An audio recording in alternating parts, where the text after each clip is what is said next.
Hi guys, it's France back again with a new journal on Monday, week 60. I hope you didn't miss me too much last week. Like I said on my Facebook page, I had to leave on Tuesday for Nantes and I simply didn't have enough time to get my journal on Monday done. But I'm back today and I'm working with fabric today, as I've been spending quite some time surrounded by people quilting last week. So this is just a piece of linen that I'm cutting and distressing on the edges, and now I'm going to add a second layer of fabric that's simply cotton. My kids have been using this piece to wipe off excess paint, so it has some interesting splatters of color on it. But as it's still too plain white, I want to add some more color. So I'm going for vintage photo distress ink to start with. I'm adding some water to it and then blotting it with my piece of cotton. For this one I'm also adding some brushed corduroy so that I have several shades of brown on my fabric. And in the same time my craft sheet is completely cleaned. Adding some more stains. This is grey Colorex. I'm making some prints on the fabric. Adding some water and wiping it off, but with another piece because I don't want to have too much grey. And now I have to dry it. Some more splatters.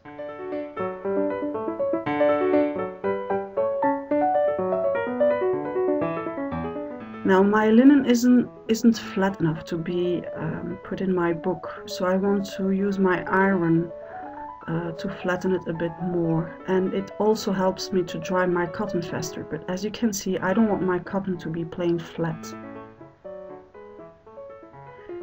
This is a page of the agenda that I showed on my Facebook page. It's 1898 agenda and it's just wonderful, so I had to play with it first thing when I got home. I will be giving a couple of these pages away, so check out my Facebook page, France Papillon, to have a chance at winning some. Ripping it down so it fits my spread. And this is also something I got in Nantes. It's printed fabric. It's simply cotton, but the prints are really interesting to play with.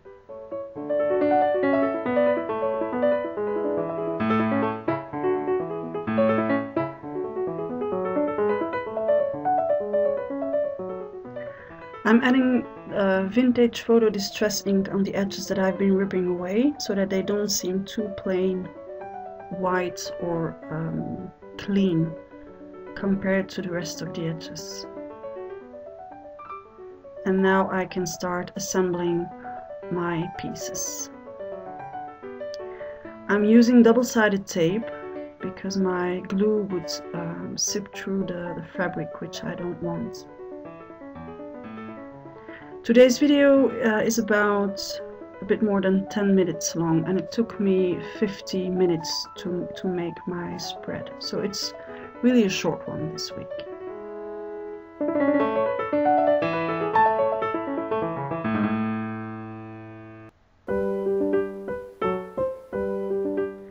And I'm using the same double-sided tape on my vintage paper, because it's so porous, the glue would just sip through it.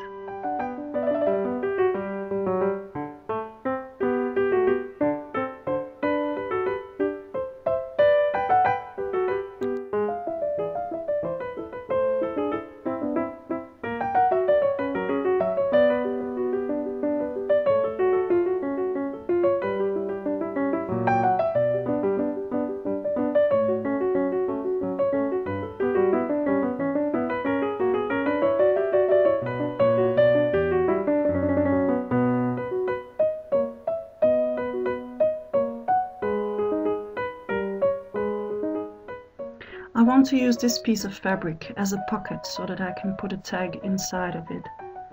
So I'm only gluing down the edges, and then I will be using my sewing machine to turn it into a pocket. I'm also distressing it using a bit of vintage photo distress ink.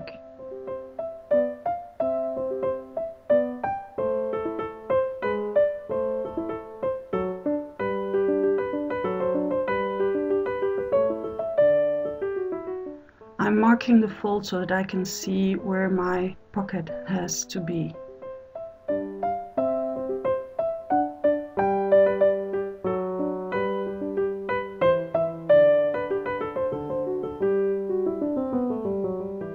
And now I can start sewing. I didn't sew through the paper because it's so fragile. I don't think it would survive going through my sewing machine, so I follow the edges of the paper without going over it, securing the threads on the back side. Okay, this is where I had some trouble with my camera. I thought I was recording when I wasn't. The tag I'm going to use is just a tag I used to pick up some excess ink on my table during while I was making another project. So I just cut it down to the right size and turned it into a tag again. I'm spraying some water on this old dictionary page and some Colorex so that I can pick up a bit of the color on my background paper in my journal. I don't want my paper to be completely blue, but I don't want it to be white either, so this is how I'm colorizing it. I told you during my last video that I would have some trouble with these holes and the ribbon coming through. I didn't want to colorize that ribbon because it would seep through on the other page. So this is my trick to have something going on this page without ruining what I did for the previous one. Adding some more vintage photo distress ink and then gluing everything down. To do this, I'm using a combination of double-sided tape and glue to make sure everything will stay in place.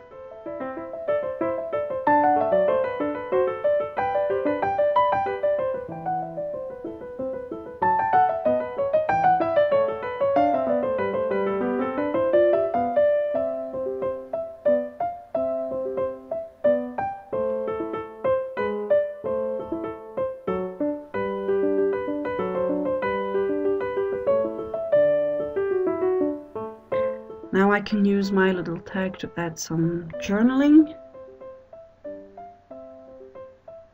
And of course I'm writing about everything that I want to remember about Nantes last week.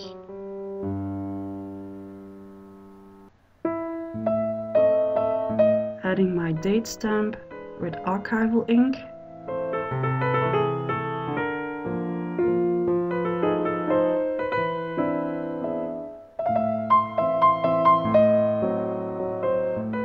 Now I want to add some more color on my page.